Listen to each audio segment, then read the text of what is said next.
I brought along my son Jonathan, who in the year 2001 will be the same age as I am now. Maybe he will be better adjusted to this kind of world that you're trying to portray. The big difference when he grows up, in fact, if we wanted to wait for the year 2001, is that he will have in his own house, not a computer as big as this, but at least a console through which he can talk to his friendly local computer and get all the information he needs for his everyday life, like his bank statements, his theatre reservations, all the information you need in the course of living in a complex modern society. This will be in a compact form in his own house.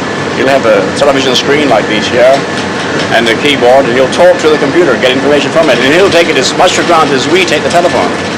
I wonder though, what sort of a life would it be like in social terms? I mean, if our whole life is built around the computer, do we become a computer-dependent society and computer-independent individuals?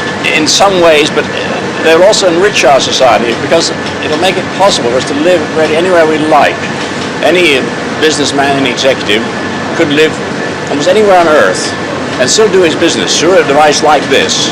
And this is a wonderful thing. It means we want him to be stuck in cities, we better live out in the country or wherever we please, and still carry on complete interaction with human beings as well as with other computers.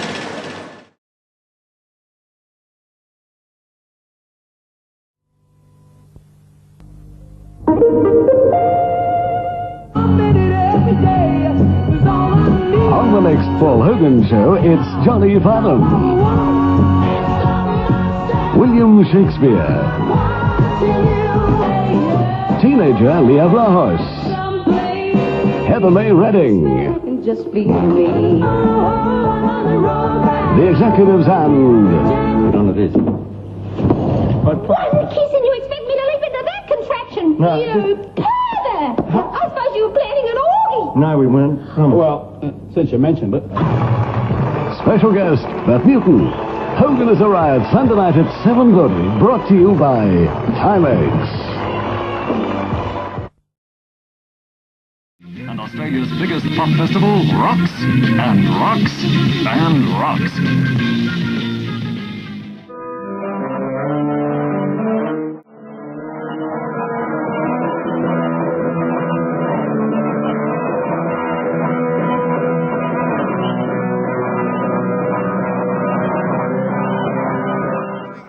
Pass over towards Burns. He's in trouble as Clayton comes through. Clayton is tackled. There is Kevin Morris with Burns. A siren goes.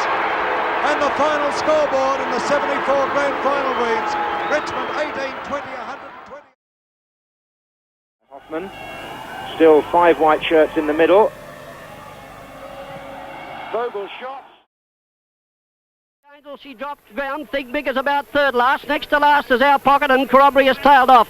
800 metres left to run now, and Sequestra's gone to the front, the bolter. Moving up on the outside to have a crack at it is Passatrul. Gala Supreme and Igloo are still nice and handy as they start the run around the turn, where Sequestra is the leader. Battle Heights has worked his way up into the picture very quickly, and they're followed closely on the outside by Igloo as they make the turn into the straight, and look at them come from everywhere. Battle Heights is up going for the lead now. On the outside, coming out to have a crack at it is Igloo. Leilani is looking for a run between them, will need it. And here comes Captain Perry down the outside, and Turf Cutter. Turf Cutter is mowing grass. Battle Heights went to the front of the 200 metre mark from Leilani. Captain Perry on the outside then is Turf Cutter and Thing Big. Leilani is getting to Battle Heights, and on the outside Captain Perry. Leilani just in front. Thing Big is picking it up down the outside, and Thing Big has got up to win the cup. Thing Big has won. Leilani is second. Third of the race.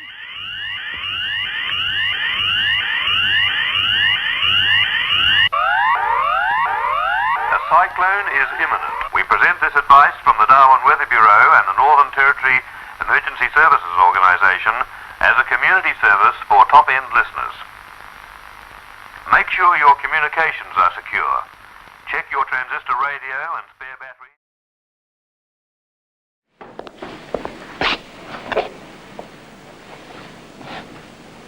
Mrs. Kennedy. Betty. That's your daughter out there in the pram? Tina, yes. She's crook, isn't she? She's dead, Mrs. Kennedy. And she has been for some time.